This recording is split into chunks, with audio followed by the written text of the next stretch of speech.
à domicile.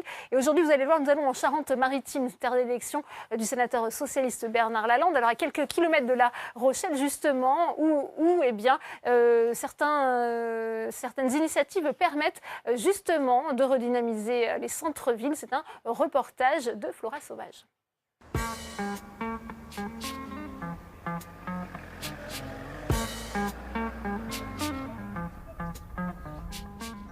La Jarrie, 3300 habitants, à 13 km de La Rochelle, en Charente-Maritime.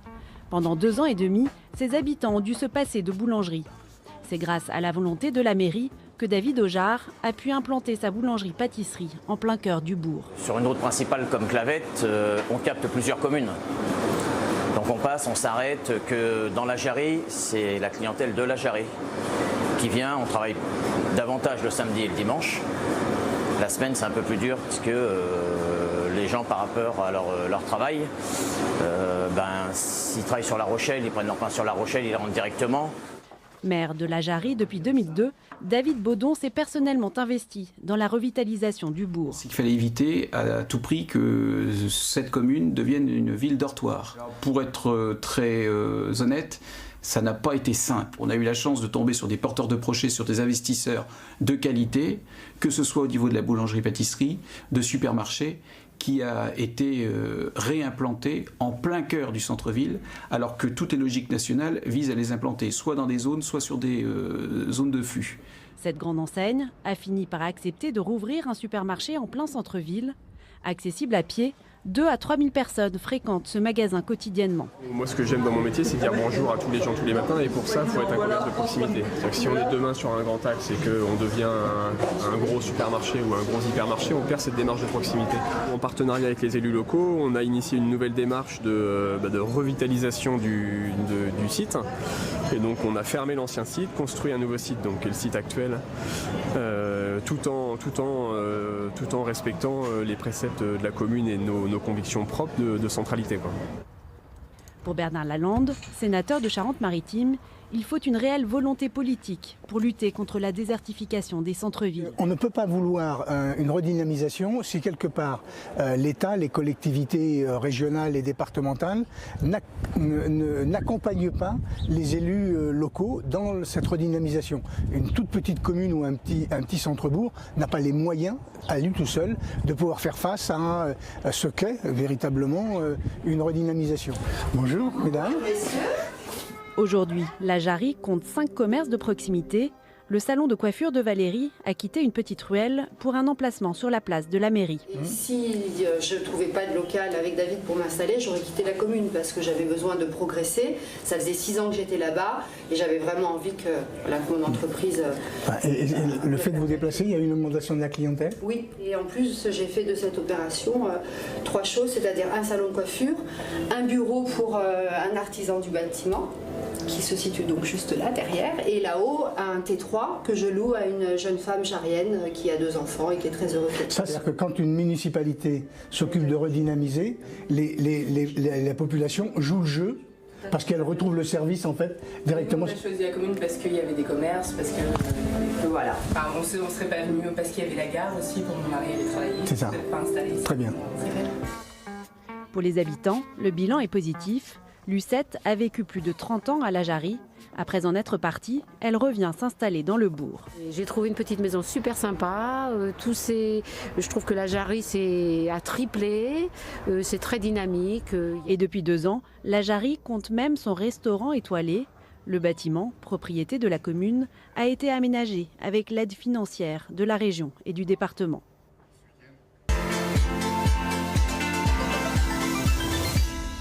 Bonsoir Bernard Lalande, merci d'avoir accepté notre invitation. On le voit à travers ce reportage, c'est une initiative positive qui fonctionne. Pourtant, ce n'est pas qu'une question de volonté politique de redynamiser ces centres-villes, selon vous ? Ça n'est pas qu'une question politique, c'est une véritable volonté d'abord des élus locaux. Donc un diagnostic en disant comment je fais pour redynamiser mon centre-bourg sans que cette redynamisation aille dans la périphérie du centre-bourg. Et donc là, on a l'exemple avec la Jarrie d'une commune qui a donné les possibilités à des investisseurs de pouvoir se retrouver dans un centre-bourg. Un restaurant étoilé, une boulangerie, un coiffeur. Et puis, ce qui est remarquable, c'est le fait d'avoir fait une réserve foncière importante pour permettre à une grande enseigne de venir s'implanter en plein centre-bourg. Et donc, on y a vu véritablement une volonté non seulement des élus, mais aussi une population qui adhère. Le Sénat a beaucoup travaillé sur ces questions de redynamisation des centres-villes, des centres-bourgs, mais le gouvernement aussi, avec un plan d'action, cœur de ville. Ça a porté ses fruits, selon vous? Alors, le gouvernement, il a réservé un certain nombre de villes, limitées. Mais là, nous sommes dans des centres-bourgs avec des financements qui n'ont pas été fléchés sur ce type de communes. Mais je crois que, si vous voulez, la redynamisation, ça n'est pas que de l'apport d'argent d'État. Il faut aussi que les élus départementaux, régionaux, contribuent à cette redynamisation. C'est trop facile de dire l'État va redynamiser quelque chose qui se trouve, comme dans mon département, à 450 km. Non, s'il y a une participation, une vision de proximité du développement économique, les différentes collectivités doivent y participer. En tout cas, dans le cadre de leurs compétences. Et c'est vrai que pour les départements, la compétence économique a été basculée du côté soit des communautés de communes, soit de la région. Alors Bernard Lalande, on est en pleine restitution de ce grand débat. On voit dans cet exemple la difficulté de ces petites communes quand elles sont près d'une métropole. Alors La Rochelle, ce n'est pas vraiment une métropole, mais d'une grande ville, à trouver un équilibre. Je vous propose d'écouter Édouard Philippe ce matin, je vous ferai réagir juste après. On écoute le Premier ministre. Parmi les millions de mots que j'évoquais, certaines reviennent avec une terrible régularité. C'est l'isolement, c'est l'abandon, c'est l'indifférence, c'est le manque d'attention, le manque de considération. Nous vivons dans un pays où à certains endroits on ne se voit plus, où on ne se parle plus. Et quand à son tour le service public ferme ou déménage, c'est l'État, qui est bien souvent le dernier rempart, qui abandonne aussi. La réponse à ce profond malaise consiste probablement à rétablir l'équilibre entre les métropoles et les communes qui se trouvent à l'extérieur des logiques métropolitaines. Vous partagez ce diagnostic? C'est un bon diagnostic, selon vous, de la part du gouvernement? Oui. Je crois que, si vous voulez, qu'on a une vision tout à fait métropolisée, y compris lorsqu'on est dans une zone rurale. L'attirance de la ville fait que l'on accepte un certain nombre de choses. On accepte de s'agglomérer à une agglomération plutôt que d'essayer de redynamiser l'endroit où on vit. Mais pour qu'on redynamise l'endroit où on vit, il faut effectivement les services publics. Le maire de la Jarry le dit très bien, et je ne veux pas être une cité dortoir. Pour ne pas être une cité dortoir, il faut qu'on ait aussi des investissements qui permettent de relier la métropole à ces centres-bourgs ou à ces villes. Or, l'investissement, soit dans des routes, soit dans des voies ferrées, sont des investissements nécessaires. C'est-à-dire, si on veut démétropoliser, il faut investir à des endroits où on aura et du lien social nouveau, ce que dit le Premier ministre en disant j'ai l'impression d'être avec personne. Eh bien, quand on est une cité dortoir, on a l'impression d'être avec personne. C'est encore possible, ça, Bernard Lalande, d'inverser ce mouvement peut-être naturel vers les métropoles? Je crois que oui. On a une loi sur la mobilité qui a l'impression d'intégrer exclusivement, en tout cas, la notion de métropole. Je pense qu'il y a un exemple très frappant en Charente-Maritime, qui est la création d'une ligne TER entre Rochefort et La Rochelle. Cette ligne TER qui fait 30 km, en fait, au début, personne n'y croyait. Or, aujourd'hui, c'est une des lignes qui est la plus utilisée. C'est vrai qu'à l'époque, la région Poitou-Charentes ou la présidente de la région Poitou-Charentes avait mis le voyage à 1 €, donc ça facilitait. Mais ça permettait donc cet échange, non pas entre deux métropoles ou deux villes, ça permettait aussi d'avoir des arrêts dans des centres-bourgs qui donc redonnaient une vie à ces territoires. Donc je crois, si vous voulez, qu'il y a des très gros investissements à faire. De La Rochelle, on peut aller faire un TER pour aller à Surgères à 30 km. Donc redynamiser ce type de tissu, c'est possible. Même s'il y a des menaces aussi sur justement ces transports de proximité, en termes de rentabilité. On a vu que la tendance était plutôt à la fermeture de petites lignes. Alors, c'est justement là où le raisonnement est pervers. On a l'impression que ça coûte moins cher d'agglomérer des populations autour de métropoles. Alors ça coûte moins cher, oui.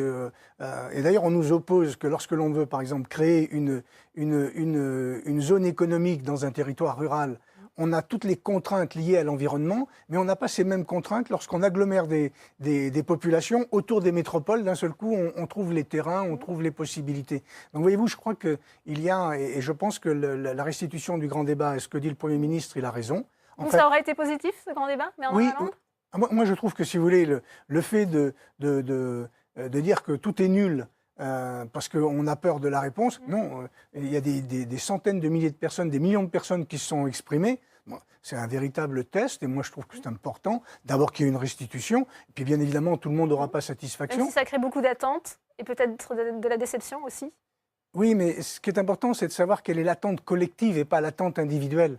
Je crois que nous sommes des élus de la nation, donc on représente la nation, on ne représente pas un intérêt, une communauté, on représente l'intérêt du pays. À partir de ce moment-là, si les investissements sont réalisés dans l'intérêt général, dans l'intérêt collectif, pour qu'il y ait des réponses dont les élus vont pouvoir s'approprier une partie et faire les investissements nécessaires pour redynamiser, ça va être positif, ce débat national. Eh bien, merci Bernard Lalande, merci d'avoir accepté notre invitation. Tout de suite, on va plus loin, présenté par Rebecca Fitoussi. Et puis ensuite, sur Public Sénat et LCP Assemblée nationale. Audition publique, invité ce soir, Patrick Kanner, président du groupe socialiste au Sénat. Bonne suite des programmes à tous sur Public Sénat.